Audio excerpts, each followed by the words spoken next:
sanu ni wari ye donka Sherife more donka ka fusa ni sanu ni wari ye Kemine je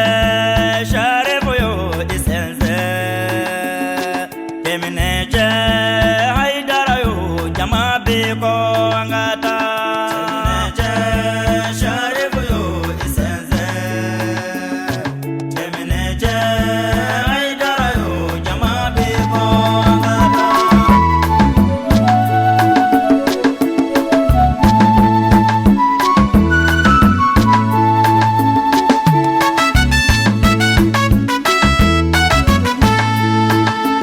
أعوذ بالله من الشيطان الرجيم بسم الله الرحمن الرحيم اللهم صل على سيدنا محمد وبعد السلام عليكم ورحمة الله تعالى وبركاته أم بعدين تبشر في الله جبا أم بفو كولي مندو أكنيما دالله كدل على فه ala ka hina na ka kisi na ka barka ala ko diyan kelengele na bela jelema bi anga wajulu kena kono ambe bamako ngomira bugu anga imamu ananga mufassir Sheikh Umar Tarawele lada do sansa alebe dalba masaka qur'ane wala ala ka jonye nanga mako tafsir kene hukun chali do ni o ya labando ya bi wole bla anga almamin baw ankara moko alislam jama bela jelema an flani o kene indeka hukmana fa anga je anga nyamada aka sorota ufe kitabu do be ba fo ruhul maani nam tafsir do gafetan worodo jati ala ba fo suran sigi tugala ala ni humada de gule do nyana no ye suratul fili jati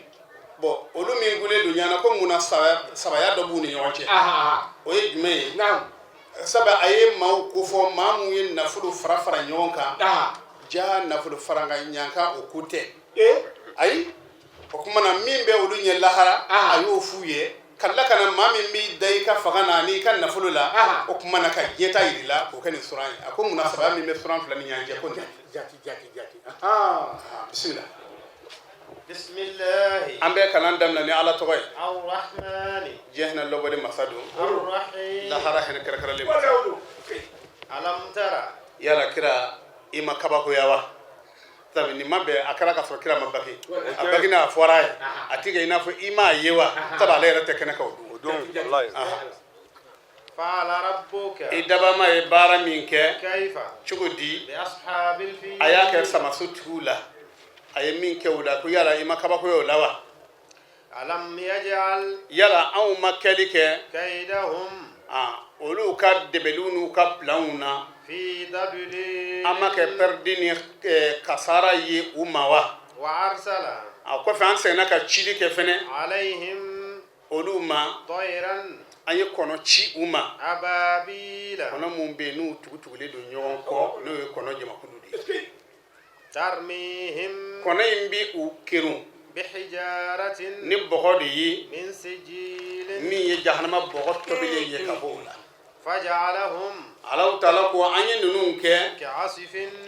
ka kayna fo yiribulu makulin mi ye fen duni baka mana yiribulu dunka adwala ka noni ka kare ka bengo taw kala wallahi o ye ka asifi makuli nga eba do ala bisi kumana jadi wallahi fen do be ba fo ko zabu ni kuma fo na cheka jumu kuma me ba kumana o fegani nyesaran ko so ama fo ka fo ko nin kere na fo benegota yayi ayamu fo de akoy bena fo yiri bulu min duna ka noni ka ke nyogona nga ma benegota fo tabu fo ndala era cheka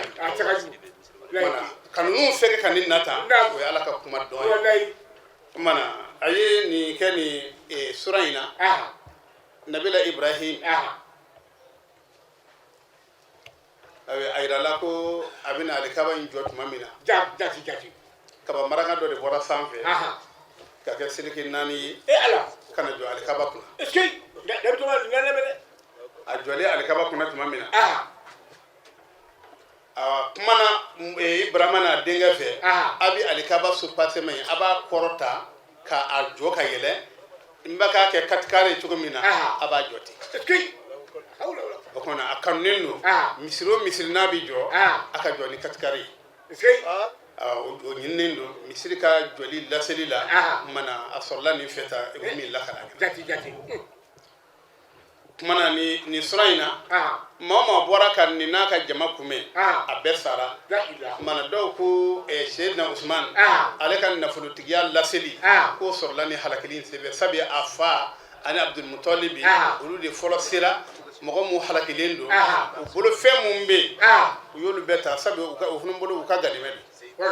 mana o ila fulu basoro fatuli usman ya chenta kan nafulu laseli o ni sura ina ayira la ka fo ni sura yi ko do fitri fe sena umar sellani jamai aye ni kala kalila fi kala mana ku betu nyona bismillah tuni nyonje ka araka kili yayi ko so do ba yira ko ni sura yi ko aya kilin ba ko aya kilin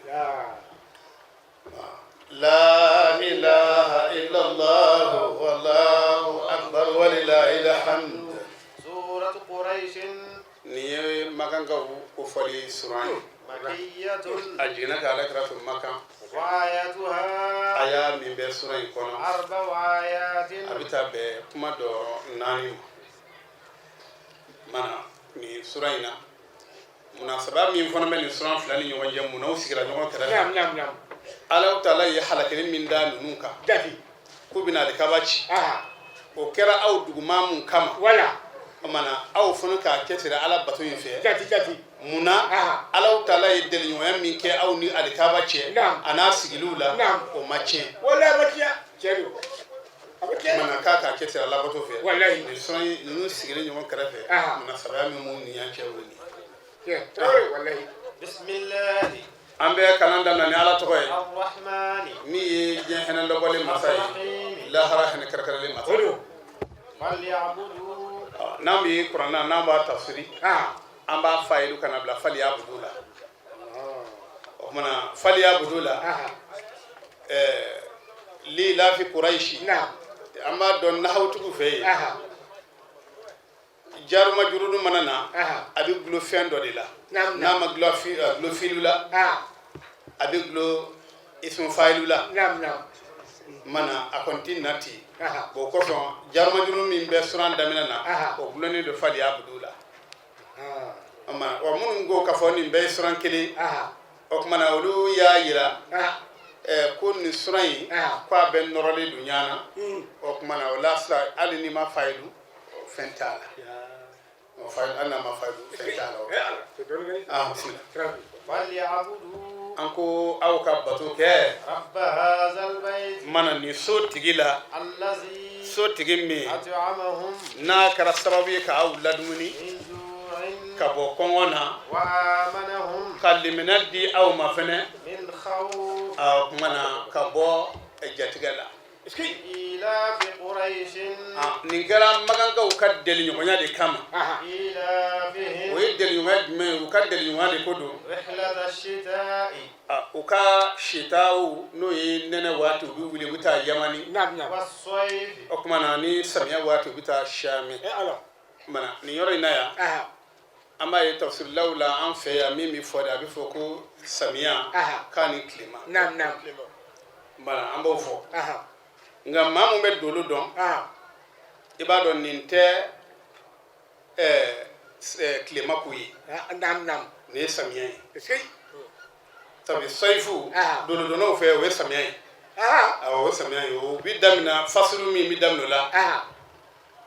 o de ye hakatu hanatu zir'anu nasatu tarfatu jabatu kharsanu eskay mana we samiya dolu ya bani jati mana ibado ni sura infona bi kaba ko mi irana abi dugukulu ka bara do irana ya dugukulu ira bo irana iski tabi asulula amado dugukulu abora kledila iski kledune do ale tasma kamila made nam le tasma kamila made nam abora tumamina kola ayesan irika be ke kasura tasma lamado dugule foi se ka bala sanfe atorola katola ni tasma na bora tasma ba la abilla fudoni bana torola tasma ya asmana iski asmana tumana mina ala labana ka couverture ba ko ke dukulina iski akele ka couverture ke dugukolo na o couverture ni ye ku iba wo so ka se dugukolo yɛrɛ ma i ka inga 100 million duru de ke bi tɔgɔma ka sɔrɔ i ma sa ala na aka giri tuga mi a couverture bi kala awɔ o do ji min ni jigin ka bɔ sanfɛ o ye nɛgɛji de nɛgɛji min lama do a bɛ n'a fɔ a bɔlɔlama a bɛ se kana fɛn in sɔgɔ de ka jigin sanji tɛ se ka foyi ɲa ye fuganji bɛ o cogo kelen la sanu b'o cogo kelen la olu bɛɛ jiginna dugukolo in kɔrɔ n'o jigin cogoya ye a ye waati k'o la tuma min na ala y'a kɛ o couverture ba in o cira ka bɔ a la o cilen kɔfɛ ka bɔ a la a labanna ka dugukolo in yɛrɛ k'a suma fo ka ji mɔrɔsɔninw kɛ dugukolo sanfɛ awɔ o jiw kɛlen tuma min na ala y'a kɛ bin ni yiri fitininw olu fonina ka fɛn ɲɛnamani mun bɛ ni ji b'olu la ji mun bɛ fɛn ɲɛnama dɔw yɛrɛ o la dugukolo kan fɛnw na fɛn fɔlɔfɔlɔ mun bɛ n'o dara dugukolo sanfɛ o ye ji kɔnɔ fɛnw de ye gɛrɛka fɛnw na falenfɛnw de fɔlɔ fonina ma a kɛlen ka waati ko la a bɛ n'a fɔ tasuma dɔ bɔra dugukolo jukɔrɔ k'o bɛ yeli k'a bɛ tiɲɛ o bɛ jara o kɔfɛ a nana sumani wɛrɛ damina ka yiriw foni tuguni ka baloli damina dɔɔnin o la o kumana tasuma bɔra dugukolo jukɔrɔ tuguni k'a bɛ jeni i n'a fɔ volcan bɛ na cogo min na a bɛ jeni ten bon o bannen kɔfɛ dugukolo nana sumaw la ka yiriw foni o kɔfɛ ka adamadenw sigi a sanfɛ an b'o sigi min na o de ye nin o dugukolo kelen min filɛ n'an b'a kan n'i ye dugukolo yɛrɛ lajɛ a kilomètre carré n'i y'a lajɛ a bɛ taa bɛn kilomètre 1,500,000 ani 900,000 a bɛ taa bɛn o de ma a mètre carré n'i y'a calculé 1,500,000 ani 900 a bɛ taa bɛn o ma nka ji ye hakɛ min dun a la ni ji bɛ k'o ta dugukolo la kilomètre carré 300 a 1,300,000 ani 87 o kuma na o de bɛ ji bolo o de bɛ ji bolo bon an bɛ min kan kilomètre 100 carré 1,100,000 ani 26 ni nana o lajɛ adamadenw bɛ fɛn min kan tuguni ni seginna k'o tila urubu ye o urubu de adamadenw b'o kan kungokolon ninnu ni olu ani ji mun b'an fɛ yan olu fana y'olu ta mana nin ye dugukolo ka kɛcogoya ye nka ka bɔ kɔrɔ da la dugukolo an bɛ min kan ka na se a tilebi dan na o ka ɲi ka taa se fɔ kilomètre 10,000 ani 7,7 ani 50 ani 6 hakɛ a ka ɲi ka so ayi anw bɛ min ka a kɔrɔ n'a tilebi bon o kuma na ale ka jan ba ni kɛɲɛka ye ni kilomètre 21 ye mana n'i y'a kɔrɔ ni tilebi lajɛ o kuma na o ka jan ka tɛmɛ ba ani kɛɲɛka kan ni kilomètre 20 o dugu kelen kelen min filɛ an kan n'an bɛ a la an ko sita i ni sayifu nin diɲɛ kɔnɔ nin waati 4 bɛɛ bɛ yen n'aw ka tilema banna dɔw bɛ don samiya kɔnɔ o kuma na dɔw fana bɛ ka don tilema kɔnɔ dɔw bɛ ka don nɛnɛ kɔnɔ nin waati 4 bɛɛ ka balo dugukolo sanfɛ san ka 12 100%. n'an bɛ tilema dɔw bɛ samiya la dɔw bɛ samiya na mana dɔw bɛ fonɛnɛ na dɔw bɛ kawulɛda la fasulu 4 bɛɛ bɛ dugukolo sanfɛ ni dugukolo ka cogoya ye o dugukolo kelen dɔ fɛ dɔ nana alakira ɲininka sallallahu alaihi wasallam ko kira an ma dɔ faamuya samiya nɛnɛ waati an b'a ye dugukolo ji bi kalaya n'i y'a sɔrɔ ko nɛnɛ waati tɛ dugukolo ji kala a ti kalaya kira ko dugukolo k'a ni tile k'a bɛ n'a fɔ ni tile fɛnna tile limɛri a bɛ tɛmɛ dugukolo jukɔrɔla na a bɛ temps min kɛ yen sufɛ o de ka ca o kosɔn kalani bɛ don ji la a y'a jaabi ta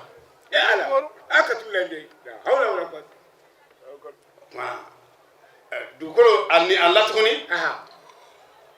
ale bɛ munumunu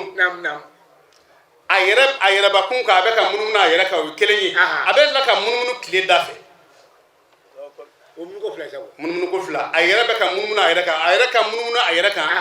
o mana a bɛ don su ni tile la 24 heures kɔnɔ nka 24 heures a ma dafa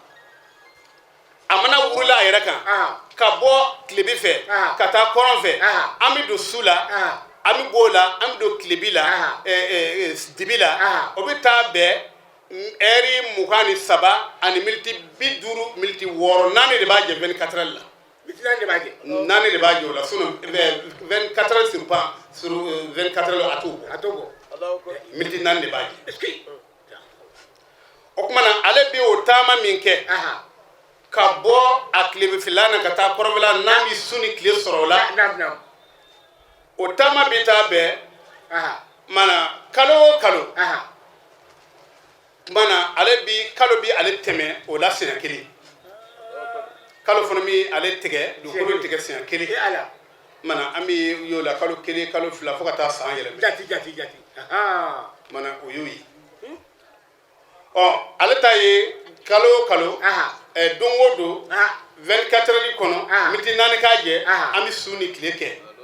mana o tile o taama bɛ taa bɛn mana san kɔnɔ kalo 12 ale yɛrɛ bi boli min kɛ tile da fɛ mana nɔrɔ ale bi boli min kɛ dugukolo bɛ boli min kɛ tile da fɛ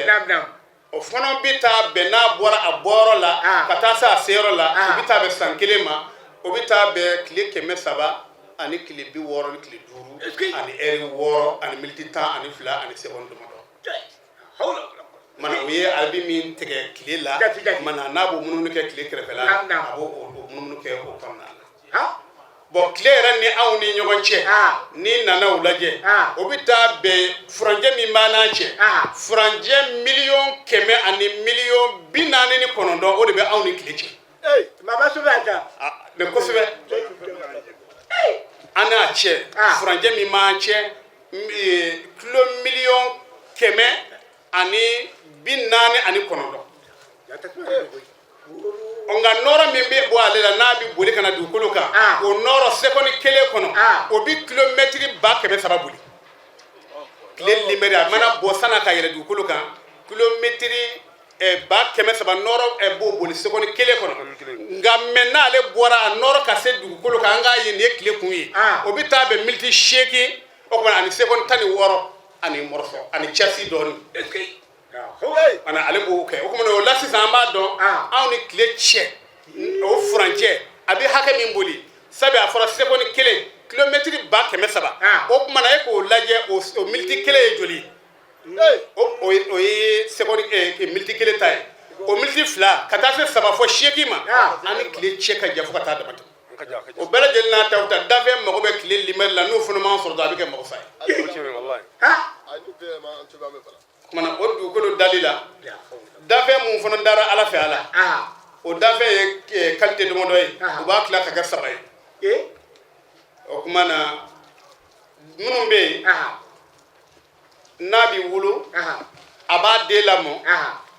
walima a bɛ fan da a b'a den lamɔ walima n'a bɛ wolo den lamɔ t'a ma o fana bɛ yen awɔ o bɛna a fɔ adamaden n'a ye den sɔrɔ a bɛ den ladon i n'a fɔ bagan ale fana bɛ wolo ale b'a den lamɔ bon kɔnɔ min bɛ fan da ale fana b'a den balo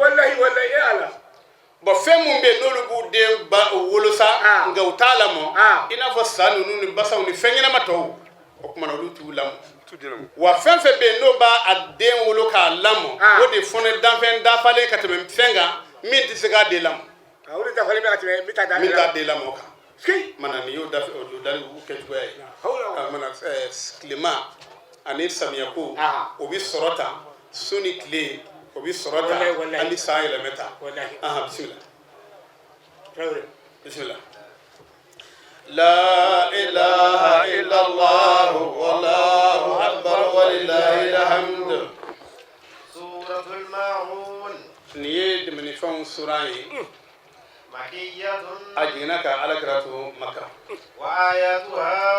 aya min bɛ sura in kɔnɔ a bɛ taa bɛn aya 7 ma bismillahi an bɛ an ka kalan daminɛ ni ala tɔgɔ ye arrahman ala min ye diɲɛ hinɛ labɔlen masa ye arrahim lahara hinɛ kɛrɛkɛrɛlen masa araita yala alakira i ma kabakoya wa allazi ma nka nin fana tɛ yeli ha yelite amadi ay yelite ka kabakuya kabakuya allazi yale ma kabakuya mana mogon mi yukazzibu aben galo tige bid-din ni kiyama saka kunui ka ko o techi tabi adama de ka lahala o cien fo bayi katima adama de dala kuma halul insanu nam asdaqu okona min lisani nam ira ka lahala bi mira o cien yo katame dabe min fo mana muna mami madala ko la ko kwa makabakuya mana mi madakiyama ko la ko de jeni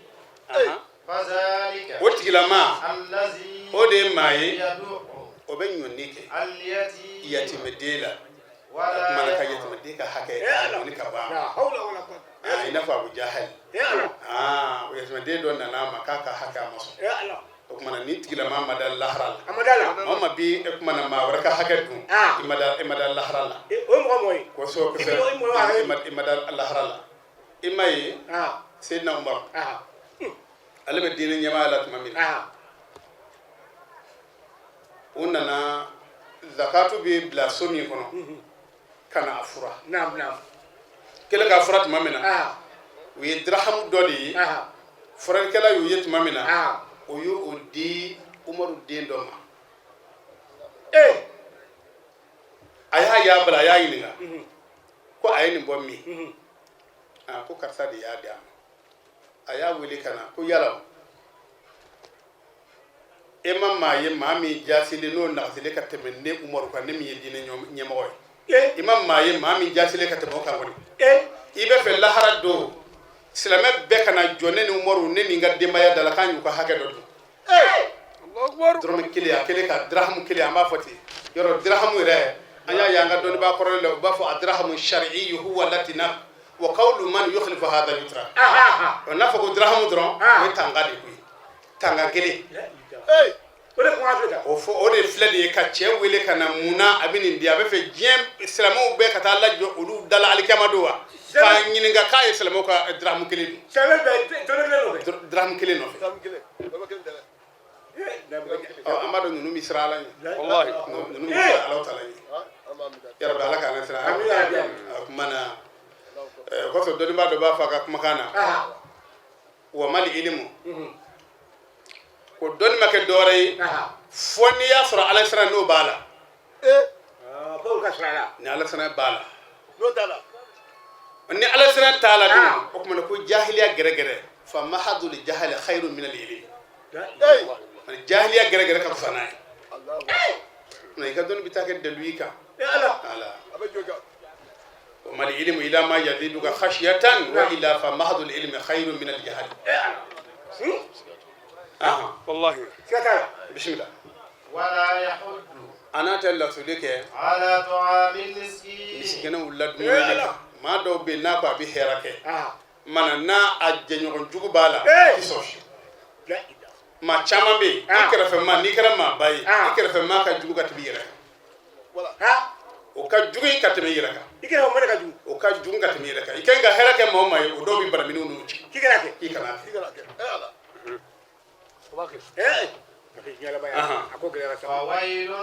Ala ko bonɛ bonɛ bɛ selibaw ye seliba mu olu u ye ɲinɛbaa ye ka b'u ka seli ma mun ye ɲinɛna u ka seli kɔ maa min bɛ ɲinɛ u ka seli kɔ seli kɛ an kuru ye o b'a la dɔnnibaa dɔw yɛrɛ bolo tuma dɔw la ka seli yɛrɛ ka i tɛ se k'a cani dilan o b'a la dɔw tɛ se ka ala cani dilan dɔw bɛ taa sujudu kɛ fɛn dɔ la kabila la walima baara la o t'a pilasi ye o tɛ sɔrɔ ka k'a ye o kumana o la o fana o cɛ man ɲi min b'a bila an kuru la e ye kojugu kɛ e min tɛ se seli dilanko la e fana ye ko kɛ bisimila minnu olu u bɛ yɛrɛ yira kɛ a kumana u ka seliw la u bɛ maaw bɛli a kumana dɛmɛnifɛnw na n'o ye sɛgɛnifɛnw jeliw ni dabaw la u bɛ maaw bɛli o la mana u bɛ maaw kumada o la kɔrɔ nin fana sira in munasabaya min bɛ nin ni a dankan cɛ a nana maa min ye bakhiliw ye tɛgɛma gɛlɛnw minnu tɛ sɔn ɲumankɛ ma a y'olu tɔgɔ fɔ yan min bɛ da o kan sisan a bɛ na alakira ka fɔnisere a n'a b'o yamaruya k'a k'a ka nafolobaw faga Alahu taala ye a n'a ka bato kɛ a bɛ n'o fɔ a bɛ n'a fɔ nin sura in ni dɔ in ye fi muqabala la ilaha illallah wallahu akbar walillahil hamdu suratul kawthar ni ye kawsara kofɔli sura in ye makiyatun a jiginna ka alakira to Makka wa ayatuha aya min bɛ sura in kɔnɔ thalasu ayatin mana ni aya 3 de don n'o ye kuma dɔyɔrɔ 3 ye mana ni nana ni sura in lajɛ sura mun ye sura surumaniw ye ni sura y'o ye arabu n'u ka arabukan sidɔn o ma se ka ni ɲɔgɔnna dilan alakira k'u ye k'u ka dilanni kɛ ni ɲɔgɔnna na o ma se ka ni sura ɲɔgɔnna dilan bismillah an bɛ kalan daminɛ ni ala tɔgɔ ye hinɛ lɔbɛlen masa don lahara hinɛ kɛrɛkɛrɛlen masa don inna a'tainaka anw masa taala ye alakira an nan'i sɔn al-kawthar kawsara kɔrɔ ko hɛrɛ caman walima ka kɔ don alikiyama don ni maa min y'a min i tɛ minɔgɔ i tɛ minɔgɔ ala ka ɲa fasalli o kumana kira seli li rabbika i daba ma ye o tuba sabu minnu ɲinɛnen don u ka seli kɔ a ye kira yabara k'a ka seli wanhar an mana i k'i ka bagan i k'o kan sɔrɔ maa min ye bakilu ye o kumana bakiluya sina ye fana sera i k'i ka bagan kan tigɛ inna shani'aka e alakira e kɔniya ba ale al-abtar o ye maa min kɔtigɛlen don i n'a fɔ Asi ibn Wa'il alakira denkɛ fatura tuma min na n'o ko Kasimu mana o fatulen mana alakira bɔtɔ ani Asi kunbɛnna alikaba da la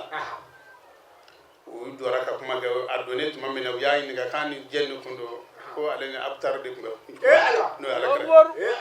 ala ko alakira ko tɛ mana ale yɛrɛ de ko don a kɔtigɛlen don hali n'a denw a zuriya fɛn fɛn bɛ dugukolo sanfɛ o b'u fa kɔrɔba in o bɛɛ b'u ka kɔtigɛlen fɔ wallahi bɛɛ bɛ nin sura in b'a kan u yɛrɛ kun nɛni i se t'a la i se t'a la jago i b'a kɛ la ilaha illallah wallahu akbar walillahil hamdu suratul kafirun ni ye kafiruna kofɔli sura in makiyatun ale jiginna ka alakira to Makka wa ayatuha aya min bɛ sura in kɔnɔ sittu ayatin a bɛ taa bɛn kuma dɔyɔrɔ 6 de ma a mana ni sura in na i b'a ye a bɛna ban a bɛ ni murutili a b'o fɔ ko alakira k'o fɔ kafiru ye k'a kana sɔn fiyewu ka tugu kɔ k'u ka mudahana a kana sɔn ma sabu u nana de k'a fɔ k'u ka jɛ ka nin ka ala bato o mana o kɔfɛ tuguni u bɛ jɛ ka ale ka ala bato u bɛ dɔ kɛ boli la u bɛ dɔ kɛ ala sɛbɛn yɛrɛ la ala ko ko ayi k'a kan'o kɛ a kana sɔn fiyewu o baara kɛlen don mana o la ala y'a yira nin fana kɔnɔ ka fɔ ninnu ye maaw ye u kɔ tigɛlen don bɛɛ bɛ sa kunangoya kan o ye alakira ka kabako ko dɔ ye a fɔr'u ɲɛna k'u bɛ sa kunangoya kan o bɛɛ lajɛlen n'a ta kira bɛ k'u wele su ni tile k'u ka don diinɛ na o ma se ka don o kɔfɛ don dɔ fɛ Abdullahi ibn Mas'ud a donna misiri kɔnɔ k'a bɛna seli tuma min na alakira k'a ma ya Mas'ud in biz a ye nin fɔ Ibn Mas'ud ye tuma min na a ka arakan fɔlɔ o kumana a y'o kɛ kuli ya ayyuhal kafiruna a wulila k'a jɔ filanan na tuma min na k'a bɛna seli a ko akhlis tuma na deb'o kɛra a ye kul huwallahu kalan o la a yira k'a fɔ maa o maa bɛ ni dumuni nin suran fila kan wa ala tɛ sɔn k'i jeni mana Seydina Umaru a denkɛ Abdullahi ibn Umar a ko ale ye kira jateminɛ k'a jateminɛ tile 20 ni kɔ walima kalo 1 don o don ni fitiri selila kira tun bɛ jɔ ko 2 seli ni ninnu a bɛna ka na tuguni ko kuma o kuma arakateli fajiri o kuma na seli n'a b'a seli a b'a seli ni jɔ ko 2 ye ni suran 2 ye ale y'o jate minɛ kira la a mɛnna yɔrɔ arakateli fajiri seli ni suran b'a la kuli ya ayyuha ani kul huwallahu bɛ yen i n'a fɔ alam nashrah ni alam tara kayfa b'a la tuguni olu nana hadisaw la o bɛɛ bɛ yen nka o Seydina Umaru de ye nin lakala bisimila bismillah ambe kalan dam na la toy ar-rahman je hene lobale masadu la hara hene kara kara le masadu qul ala kara fuye ya ayyuhal kafirun ya au kafiru la hawla wala la a'budu min ba fa ko amanga ka fo mo ko ye kafiri ko ni masa ama femi ngenga fo enyana ne ko menga foima o menga fo tigima ko fo sale a fo da bi munya asali ai o kono o menga nya o menga to ga ato asale ko ai mana wala sisan abi fo ki ye kafiri wala ni tubira abi fo ki ye islamé abana wala odole ala yara ko ya au kafiru wala ya a'budu nete bato deke fenna a'budu aw be min bato aw be kan wili kanga min bato aka boli kona sangelen gola o ko famita sangelen gen netala datala wala antum aw yara make a'budu bato li bayi fenna a'budu ne fone be ka min bato bara ni ya fone tigangana ko ulu tike ala bato lay aha be kabra buri awa wala ana wanne yara make abidun bato li bayi fenna abattum aw yara min bato ne kon te aw ta bato o fone tigangana dira wala antum aw yara make wati natala bato li bayi fenna ne be min bato aw tu kebli dinukum wa aw ka dine lakum o be aw ye wadi ne ka dine o be ne ye o kuma ni sura ni aya yi ni aya tusilin ala ni aya ni tusilin do di kala ka soro jahadi ma dami na kala kala mana le be ke aya tusilin o tuma la ilaha illa allah wallahu akbar walillahi alhamd suratul nasr ni deme ko foli surai madaniyatun ajigna ka ala karato madin wa ayatuha kuma doro hakami be akono thalathu ayatin kuma doro sabayi ade bismillah ambe kalanda mane ala to bay ar-rahman jehna lobale masadu ar-rahim la harahna karakare masadu iza jaa nasrullahi ala ko tumana minani ala ka deme no onnana wal fathu anaka fatuhu no makande lali no kera mana kono kera tumana mina wa ra'aytan nas awani suran be min fona yirana kitabu tigi na ye kitabu gan abi fendo yira ko kitabu bana anna mafa dala ko ni kitabu bana abi arbukando fo o ba fo de mako bara'atul maqta'i fi husnil kamali wat tamam ka kuma dona ka kuma bla ko mana khaira ko kuma bana idama fo mana oyui mana ni nasisa ni suran fo nga bara'atul maqta'i tabi ni jigina tumana mina ayda lako abdullah ibn mas'ud ani ibn abbas bo nunu ko olu kafira ka foko ni surante dorede ala kala ka fatu ko foto ido wa rabbina na ko sina mor fono kafira nga mina irwa mi lakali mu jamu tabarani binani kuma kan doye ni yoro ina ya suratu nasrullah aba foko ni ma flan kasilet no ya abdullah ibn mas'udi ani ibn abbasi ko melaka jibril nana jibril nana tuma ko kira ko amma jibril na ko ya jibril nafsi nuiyati ko ko jibril ni o saka a chiraira yede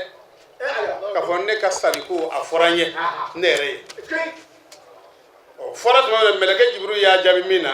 أكو والآخرة خير لك من الأولى من أقول لهرة وكاكو سئما من كتمة جينغا من أيوب مين فو كل لهرة كاكو زمانوي أيه بلال ويلي كبلال يا مريا كاكا سل ويلي موكا كفو ala yake jaman nana tumana mina ayi jaman ninga mana ko ayu nabiyyin kuntu ma'akum ne ku yikra jumai ka fara aw kan dɛ u ko kira e kun tɛ dɔwɛrɛ ye i ye e kuma na nabiɲumanw na sɔn ɲuman ye o kunta min nabiyyin khayran e kɛra nabiɲumanw na ɲuman dɔ ye wa kunta lana kal abi arrahim wa kal akhi ashafiq i kɛra i n'a fɔ fa hɛnɛnti i n'a fɔ balimakɛ hɛnɛbaatɔ min b'a balima makari k'a makari minɛ i kɛra ten ala y'a kɛ a kan ka laseli min kɛ ka maaw waaju a ye maaw waaju maaw kasira tuma min na a ko ale ka laharata o de kibara fɔra nin sura in kɔnɔna na a b'a ɲini jama fɛ ni maa min ka hakɛ kɛra ne fanfɛla na o ka wuli k'a ka hakɛ bɔ na san'an ka se kiyama a ye nin fɔ mɔgɔ ma kuma a seginna ka tuguni siɲɛ fila mɔgɔ ma kuma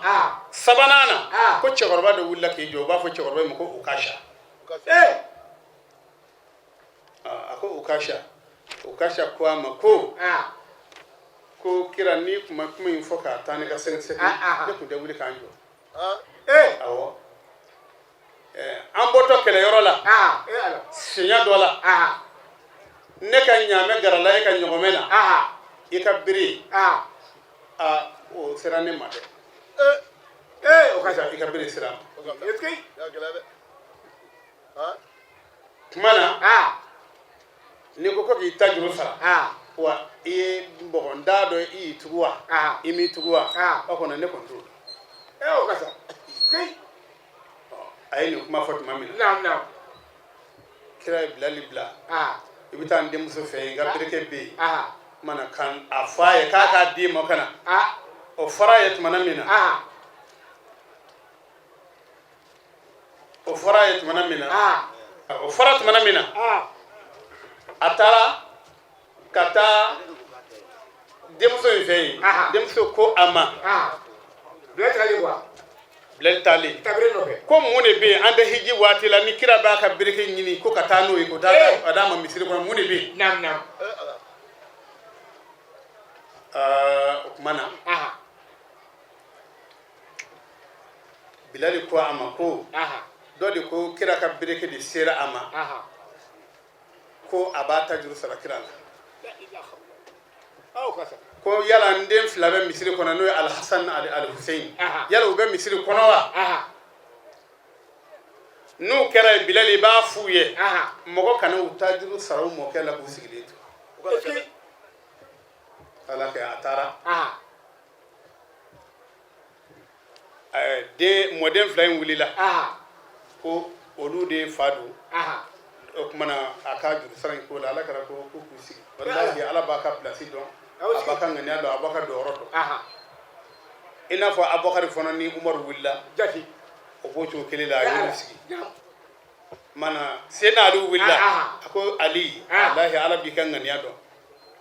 a b'i ka pilasi fana dɔn walahi kumana i sigi a mana a labana a ko kira a bere bi se ne ma tuma min na o don y'a sɔrɔ fini tɛ ne la n kɔnɔbara la fini tɛ yen mana ala kɛra fini bɔ a nana bugu o la sisan mana k'a farikolo jɔsi ala kɛra la k'a fɔ a tilal'o la tuma min na ale tun bɛ min ɲini o sɔrɔ la mana ala kɛra ko jama ma n'an bɛ fɛ ka filɛli kɛ ka taa alijana kɔnɔ den ma a ye o ka sa lajɛ ala y'an ka lajɛ la yasa ne wa salim daima abada ala bi wallahi nin sura ye a yirala ni kira ka fatuli o ma jɛnya a banana ka tile 18 kɛ anw bɛ taa a fo mana ala kɛ o kɔfɛ a fatura nka mɛ nin sura in ye ala kɛra ka fatuli ye wa nin sura laban min bɛ yen n'a jiginna mana o kɔfɛ sura ma jigin a y'a de jiginna o kɔfɛ sinon sura ma jigin nin kɔfɛ bisimila ani tumana min na ni kira ne ye maaw ye o bɛ don ala ka diinɛ na u jamakulu de don mana ala kumana abeka alakara yamariya ko ka seniya ke bihamdi rabbika ni dabama tanuyi wastaghfiruhu ala ya fadali ka ala ya fadali kumana alakara kuma fo subhanallahi wa bihamdihi astaghfirullah wa atubu ilayhi akmini fo innahu ala taala alakara tubi min babai لا إله إلا الله والله أكبر ولله الحمد سورة المسد ni masadi surai makiyatun ajigana ka ala karatu makka wa ayatuha yakado aya min be surai kono 5 ayatin aya duru de نعم mana ale aya duru ye bismillah بسم الله ambe kalan damna ni ala to gay الرحمن jehna lo bali masadu الرحيم la hara hina kala le masadu تبت يدا أبي لهب ko abu lahabi ko atega fla o bunena aperdila وتب akmana aka halakili dafara ما أغنى ماله akan nafulu marse ka karike عنه ka bo ama وما animi كسب nayo bara والله mana abu lahabi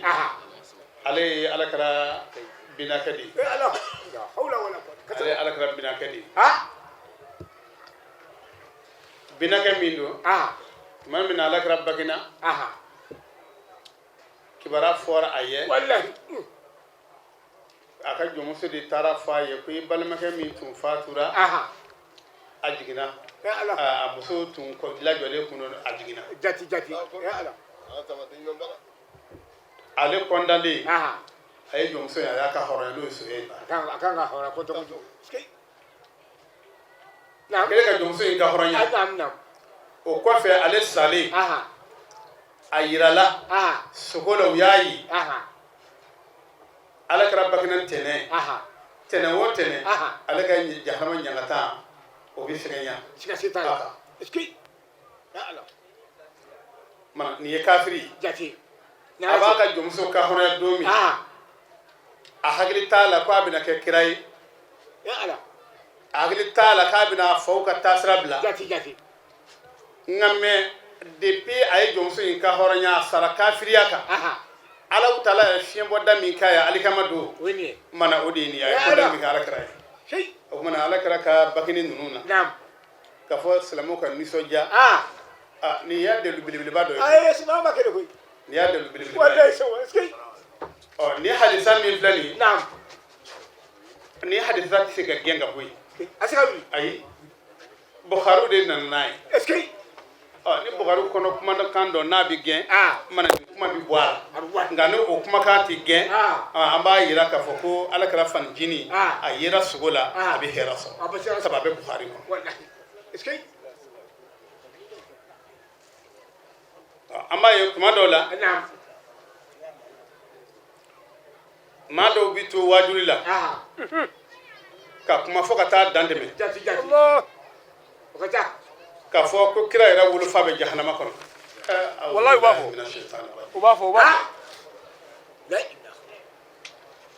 هاو جاتي مساله سمر wallahi ها هيدا سكو ibn arabi نعم be ba do madam maliki chedo نعم ako ومن يقول في النار والد النبي هو اللعين قال له ابن عربي ما فهم ماما ko alakara bagamba chema no ya fai ko be jahannama kono ko ale ibn arabi ko ke ma diatile ma dagane ni ale de ya est-ce que la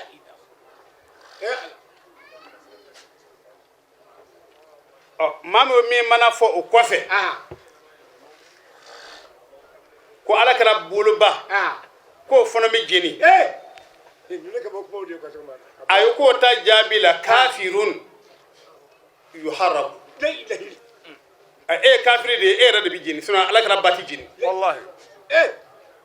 ni ibn arabi ka kuma kan wana nunu ye doni chawde wallahi nolu ya fo ka daro ni temeno ka dore fil fillah wallahi ni temeno ka fil mana ka fɔ alakira fa tɔgɔ ma fɔ min kɔni tɔgɔ fara n'o ye tabatiya da jiginna ni min kan o tuma na dɔ wɛrɛ t'a la mana ni i ko kira fangini n'o ye abulahabi ye ko bɛ tasuma na sɔsɔli t'u la o an b'a fɔ ko ye kuranna a ye nka k'i dasi kira yɛrɛ wolofa ma kalankɛlaw m'o sabati kalankɛlaw ma sɔn bisimila sayasla sɔɔni mana abulahabi min n'a ko fɔ k'an filɛ a bɛna jeni tasuma dɔ de kɔnɔ zata lahabin min ye mɛnɛmɛnɛ tigi ye sabu ale kinaya man ɲɛ adamaden ma ka fɛn dɔ fɔ ko i kinaya n'o ye n'ala ma jɛ k'o bɛɛ b'i sɔrɔ sabu ale tun ye mɔgɔ ye a ɲɛda bɛ kɛmɛ kosɛbɛ mana u tun b'a fɔ a ma ko abulahab o kumana ala k'a kɛra abulahabi ye a fatura a fana taara don abulahabi kɔnɔ jahanama kɔnɔ kɔni ayi tɔgɔ ma kunda n da man ɲi bisimila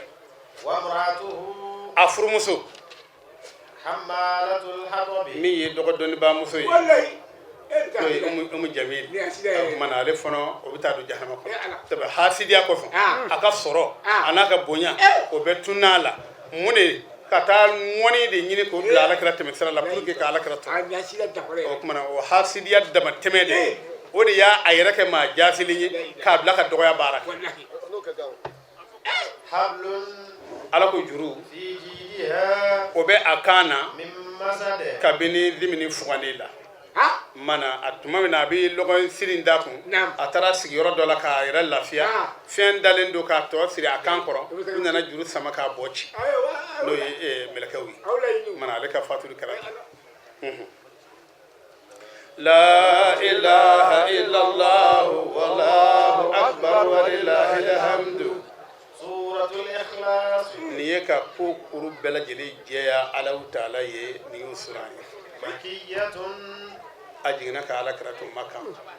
wa ayatuha kuma dɔɔrɔ hakɛ min bɛ sura in kɔnɔ arba'u ayatin mana aya 4 o kuma na o de bɛ sura in kɔnɔ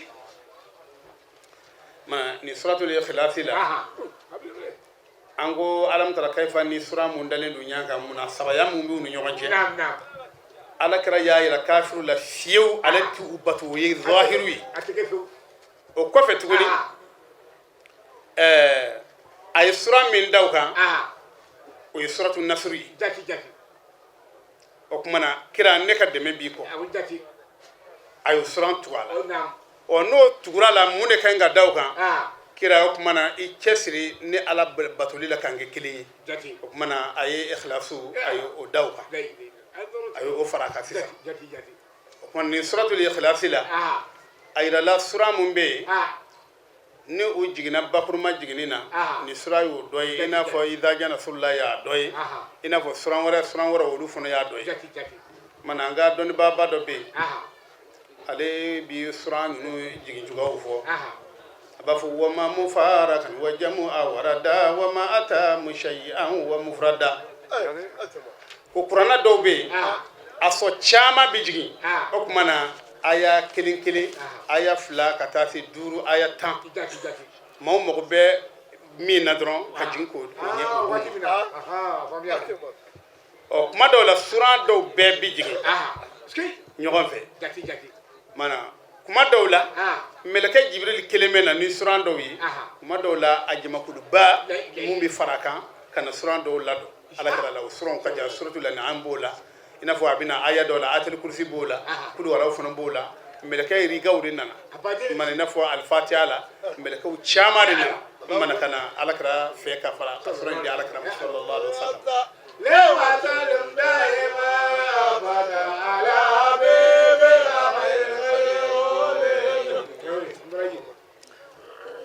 o sura in na maa o maa dun mɛnna a kalan kan ala taala b'i don arijinɛ kɔnɔ n'i y'a siɲɛ 100 kɛ ala b'i ka hɔrɔnya ka bɔ jahanama ma wa suratul ikhlasi la i b'a ye tuma min na an ka dɔnnibaa kɔrɔlenw n'an ka mɔgɔ fatura ubita nu tara sudat mamina wallahi kanga kulu wala sin tan ani kilenke wallahi ni shene shi wa bon an yasra hadisa da yifudu anga dine kitabu mu nana ka kuma kan aka cani kitabu keme fila de binani wallahi anaka hadisa da yifu ya kitabu mi kuma na kulu wala tani kilenka feni ya kala suya hena bi sama aka ca kitabu keme fila de binani Allahu akbar ya tbe ko wole andu bado hadisa wa hadisa be ni do yifudu ni doni cewu ya taka baraka nai abi wada yifu ya mo kono abi ka hasanu abiga hasanu hadisa nyuma abiga anga fenfe nami fenfe damina ami bismillah mi fo hadisa daifu nga bara chara na eto mena hadisa in labaraka ka hasanu wana amba kalaminge ma do be olu sigayira ko kulu wala ko do korote amana ayi ko do ko ati do wira koroti do wira wallahi o tigi nyina na ala kira ko kurana harafu kelo kele ko baraji tan ko alif lam mim ay ka kan do mo ko ka chan o ka chan harafu dengili o kuma na ni hakili yo yesisa ito ere korodo ala kira ko baraji bi sorola e be kudu wala min korodo be chugodi alif lam mim ay ta korodo wallahi ta korodo hayyu bin aftad aya yirat mamina ala kira yes alif lam mim fot mamina abal make tara faye ko kira beka yoro min kala no suratul baqara damina e ko ni e kaba ko kuma bade ni ko ni de dan fenga kuma kira e kala ga tuma nani pour alif lam mim ka ay mun e foka kira jabi ko ni min flani an be min do e ka kuma kana alif lam mim ni ya kalikili hindi tugu fe bi wolon flami kele e ka dine dayo hani fotanda oro ni fenti da ibi do de foti wo ibi do de fo wallahi mana yo fo ala kala na dore qur'an ko min ka chanu yi alif lam re nunu aya atora ka sola bi do fo ka do fo alif lam mim nunu na fa ko kira yi odu hakili debeli aya ko do atara abiya de ko sa ko sire to kalami ge tura ka hina siuma wallahi a hina bi siuma sire ko taala kamalen dok me afara de koni mogo min ye kulu walaw nunu ani allahumma salli ani istighfaru ni la ilaha illa kine ya ba hakenge konno kera ko abido ni jahannama ce ale madala aya madala alaka waliju kunu tumana mina nu tara kaburu dola jananja manasi ni sudara iba idra bi giri abi ni soja kube katani sinyar gene kono ni do dara ba fu kube katani ni jahannama kono ale dum mada ka fo ni ye ni wurde hakeke kibi kisi jahannama na ale madawla ay muneke ala ya ka abba fatura ako abina shidon sin itaqatu mimi fokabi ma kiti jahannama ma ni wolba fatura o kuma na abina shidon si o kuma na ba fatura tuma min utara suda doron ayake klui ayake klui akasira tuma na mina ala yake mana chedo be jamana o kunye ni wurdi nyogon ke ka bla ayre nye lahara de baye claude damina ko ale wolo babbe kata jahannama kono o ya nganinya ala ne ni zigru minke nya ataka din de wolo bama pour ka sika do ani jahannama ci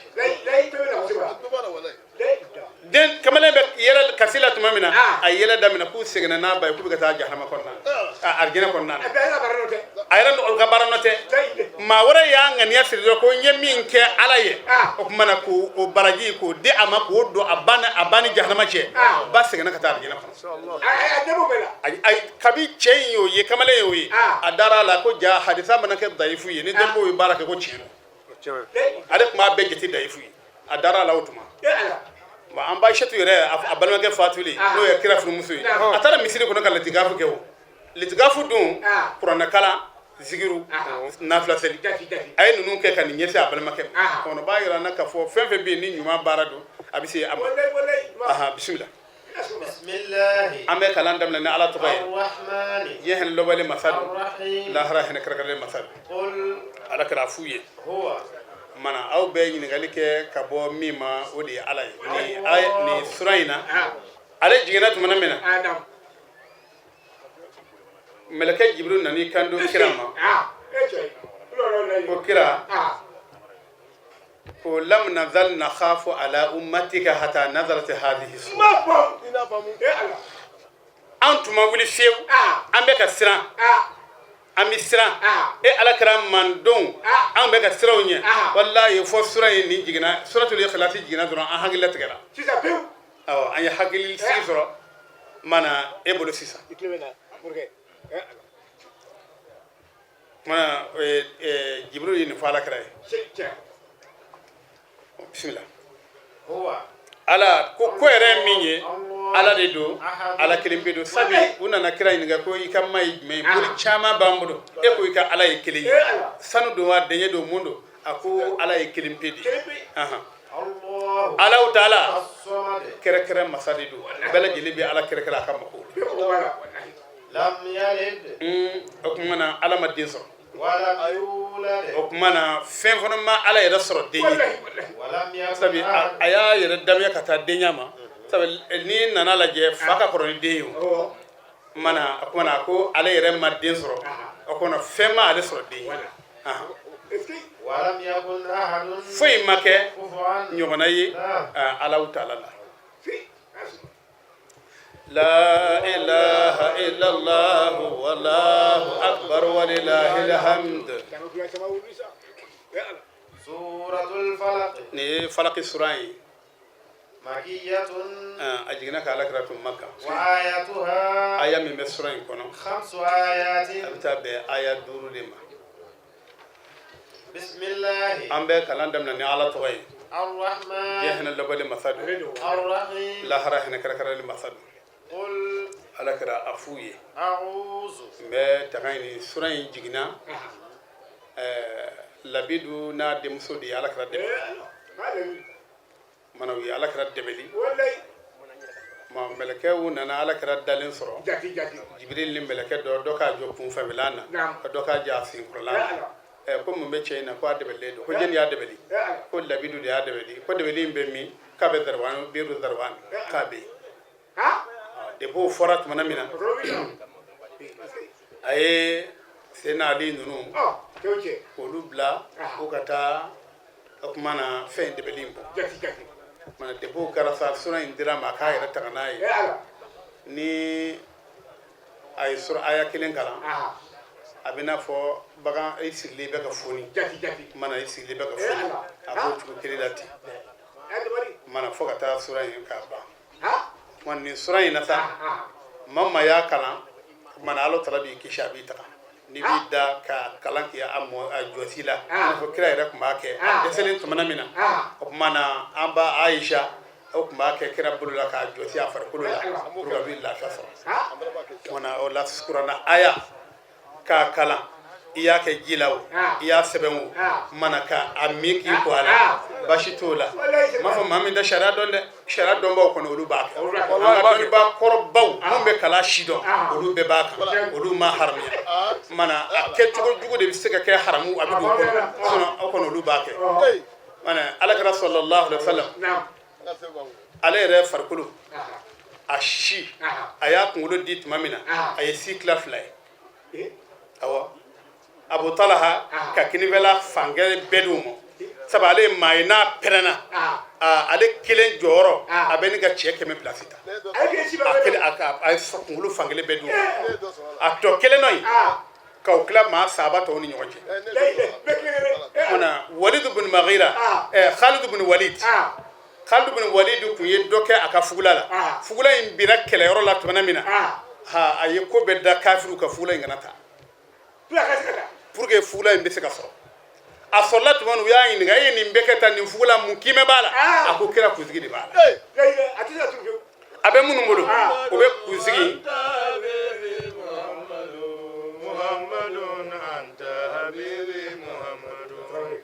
abe mun ngolo ni ka mogo banana be kuzigi bla jila ka do ma ba mana bi mo frako to ke mana fembe ni idarala abi na fanyi wala bismillah قل ala kara fuye أعوذ me tagangini برب الفلق ni falaku daba mai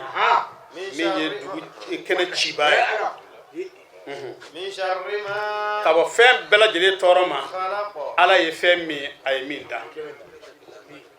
ومن شر غاسق ani ka bɔ su dibifin tɔɔrɔ ma إذا وقب tuma na ni dibi n'a ɲɛsinna ومن شر النفاثات ani ka bɔ tutiliba muso olu tɔɔrɔ ma في العقد u ka tafu la mana ka kilisi fana a juguma olu man ɲi nka fɛn fɛn ye ni kɔrɔ ɲuman b'o la baasi t'olu la baasi t'o la mana k'a fɔ i bɛ diinɛ bɛɛ lajɛlen k'a b'a bɛɛ fɔ fɔcogo dɔrɔn k'a bɛɛ haramiya k'a don haramu kɔnɔna na sariyatigiw ko jaasere ɲɛbaaw tigilama nɔfɛ dɛ o ko man lam yuhitu bi jumlati sharia inkaruhu lima halakati zaria mama ko i bɛ diinɛ k'a fɛn bɛɛ nankari e dun ma yenga a bɛɛ kan mana o y'i ka halakili sira daminɛlen لا إله إلا الله والله أكبر ولله الحمد سورة الناس ني ناس كفر سورة مكية أجينا على كراتو مكة وآياتها آية حكم من سورة كنا 6 آيات أبيتا بآية وردما بسم الله أمبي كلام دم نالا توي الرحمن جهنم لبلي مثل الرحيم لا هره نكركر لي مثل قل على كرا أفوية أعوذ متغيني برب الناس ما دبا ما تغيني نوي ملك الناس من يمو مرباي دمسم مربادو إله الناس من يمو كعلى نو يشبربو كعلى وكمان بيت تغيني نو على توي من شر الوسواس كابو واسي فين تورما نو الشيطاني الخناس واسي فين من بين نيا فرو أبي تا نيا على كفر من منا نيجي نابينا الذي مي يوسوس أبي واسي لك في صدور الناس ما دسكونا من الجنة جنولا والناس أفمنا عن آدم دون أبي واسي كه نكلين بلد mana shitani nala yikite ko shitani toroma o koro ka foko ala bi do arjina kon don ba do be ay kalanke ka doni kalto faranya ga hikma donu na bi se banani ma abita tumna mina karon ke do ya wile ka saki kalana wa ka kalana mana pa kalana ye ka kalan hake ayu dot tumna mina mana ko bo o kalan mina fen do fen kilim pedima bi kalan yo ba garanti aw ba garanti ba be garanti ako o ye jumɛn ko kalan ni wulu bɛ maa min bolo ni wulu ka fari ni ko bi do wulutigi ka so ni wulu genna ka da kɛ e b'a kɛ cogo di k'a bɛ wulu gɛn o kuma n'a taara n'a nana tuguni k'a b'a gɛn n'a taara tuguni n'a nana a b'a gɛn o kuma ko wulu in ka a taa tɔrɔ pewu foyi t'a la o tɛlima ye min ye i bɛ wulutigi wele ni wulutigi bɔra kana kuma dɔrɔn o kuma na banna wulu b'a mana o ye n'i bɛna kalan kɛ i ka taga ɲini ka bɔ sitani tɔɔrɔ ma mana n'i ye taga ɲini ka bɔ tɔɔrɔ ma dɔrɔn a banna o y'i ka fɛn o y'a garanti a ye nin fɔ a ye bisimila من الجنة kabini jɛnɛw na ani adamadenw n'i ye naasi lajɛ u b'a fɔ ko bisimilayi n'i ye bisimilayi lajɛ bawu o ye kuranɛ daminɛ ye sinu o y'a banyɔrɔ ye sabi bis o mana minal jinnati wa naasi o daminɛ o laban o ye bisi ye tuguni mana kuranɛ bɛ n'a fɔ jɔlɔkɔ de don a da donnen don ɲɔgɔn na mana n'i ko bisi dɔrɔn kuranɛ bɛɛ bɛ bi ani sinu ci لا إله إلا الله والله أكبر ولله الحمد الحمد لله رب العالمين أمين إنك أبي واتي بو هنا فو أنا سورة عن تجربة ولا وشوا كلنا مين فلت تفسير لا نوي مفسر يرى الشيخ مرفوتي عليه يرى تفسير من أنا يرى تجربة بلو أيزنو دام وشوا لا أنك ما كسرونسا نانكلا يوم من هذا تجربة بفاتية أو يربى كأكوب باين نفوي تعالى o cɛkɔrɔba ye nana izinu da ale ma tuma min na ni fɛn dira ale ma a balimaw ni nana sisan ka bɔ an ka dugu la ko cɛkɔrɔba sisan kɔni alhamdulilahi rabbil alamin e sen bɔra la a bɛ i denw de bolo sisan an b'a fɛ an k'a kɛ jamana wele ka mɔgɔw wele u k'a kɛ o la an y'o daminɛ o kɛra 2004 an y'o daminɛ 2004 ka se sisan kɔni ma n'o tɛ an b'a la a mɛnna waati mun don debi an mɔkɛw an tulo ma sama olu ka baara de don an y'a sɔrɔ olu kɔnɔ nɔfɛ mais ka jama yɛrɛ de wele an ka kafo ala nin cogoya nin na an y'o daminɛ 2004 la alhamdulillah an baden tɛbɛsiri fila lajɛbaw nin tun y'an ye bamakɔ ŋɔmi yiranbugu Sheikh Umar Traoré ale ka kuranɛ dafa kɛnɛ kan an b'a deli ala fɛ san wɛrɛ ta ala kɛ o yira an na kuranɛ min n'a kalanna tafsirikɛlaw kunna n'o ye kalandenw ye k'a barika don an kelen-kelenna bɛɛ lajɛlen ala m'o kɛra ka kodɔn di an ma ala m'o kɛra k'an ka jamana basigi ni kuranɛ yɛrɛ hɔrɔma ye baara ninnu bɛɛ lajɛlen kɛra Ibrahim Kulubali n'an b'a fɔ a ma Ibe ni ka se garibukɛ Muktar Bagayogo yɛrɛ ma ni ka se an ka chauffeur ba ma n'o ye Seydou Jalo ye Abibatu Diop ale ye montage bɛɛ lajɛlen kɛ a k'an bɛ diɲɛ waati wɛrɛ wa shukran lakum fi amanillah.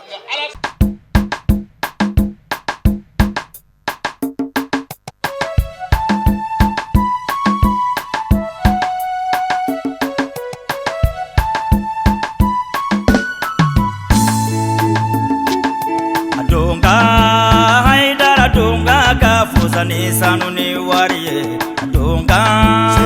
more donga ka fusa ni sanu ni wariye kemine je share boyo isenze kemine je haidara yo jama be ko ngata